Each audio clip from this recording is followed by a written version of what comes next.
Pour ceux qui n'ont jamais rien compris au mariage, c'est pas bien compliqué.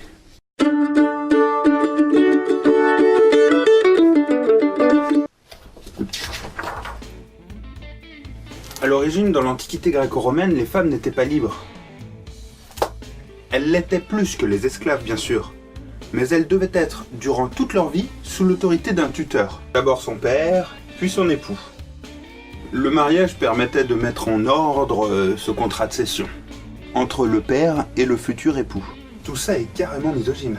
Et ça va pas aller en s'arrangeant. Sachant que c'est le père qui choisissait le mari et que les futurs époux ne pouvaient pas se voir avant le jour du mariage, dans le judaïsme, la femme pouvait même être mariée à partir de 12 ans. What? Ils avaient 15-16 ans maximum. Seuls les mariages entre deux hommes étaient égalitaires. Sauf s'il s'agissait d'un maître et de son esclave, bien sûr. Et les règles étaient posées principalement pour une question d'héritage. Si l'homme meurt sans un enfant de sexe masculin, tout son héritage, dont sa femme, revient à son frère ou à l'héritier masculin le plus proche. Si la femme trompait l'homme, c'était la peine de mort. Pour elle et pour son amant. Avec le christianisme s'impose une certaine approche spirituelle. On est là en l'an 300 après Jésus-Christ, donc ça date pas d'hier. On reprend les règles du mariage civique de l'Antiquité, mais on ajoute des principes de famille, de descendance, l'assistance mutuelle, le sacrement et la fidélité pour les deux époux, et non plus que pour la femme. Les mariages deviennent forcément hétérosexuels.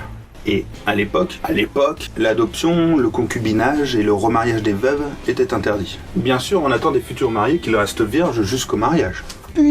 Puceau.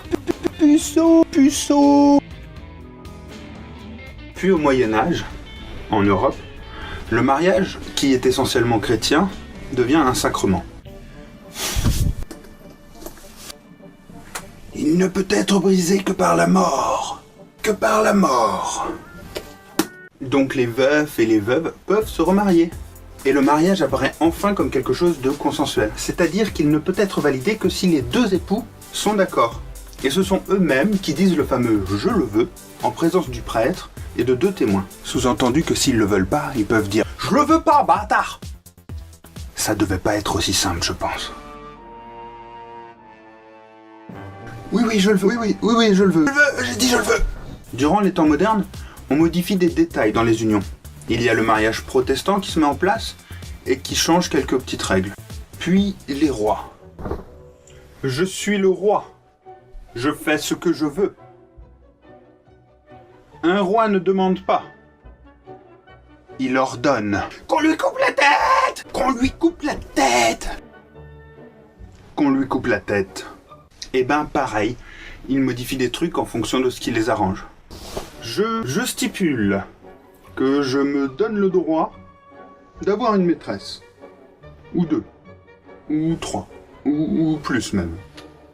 C'est dans la loi. Il y a des conneries grosses comme mes pieds qui sortent à cette époque-là. Genre, pas le droit de se marier si on n'a pas la même couleur de peau, tout ça. Et faut même attendre 1967 pour qu'ils se rendent compte de la connerie fondamentale. Anticonstitutionnelle, qui disent. Anticonstitutionnelle. Qui disent. Et enfin, l'autorisation du mariage interracial. Et puis de nos jours, en France en tout cas, il y a la séparation du mariage civil et religieux. Le mariage civil redevient un simple contrat. On autorise le divorce, on interdit le divorce. On autorise le divorce, mais c'est compliqué. Il faut attendre 2013 pour autoriser le mariage homosexuel en France. Aujourd'hui, c'est quelque chose de normal dans quasiment tous les pays occidentaux. En fin de compte, la définition du mariage, c'est l'union de deux personnes. Peu importe la couleur, peu importe le sexe, peu importe le physique, peu importe les origines, qui s'aiment. Et qui, en tout état de conscience, sont consentantes pour construire une vie et une famille ensemble. Peu importe la taille, peu importe la manière. Une famille à 2, ça existe. Une famille à 10, ça existe. Et pour fêter ça, grosse nouba, copain! Oh yeah!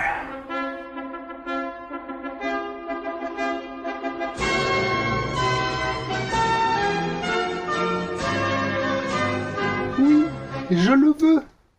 Je suis Rambo. Rambo l'a marié. Et voilà, c'est tout simple.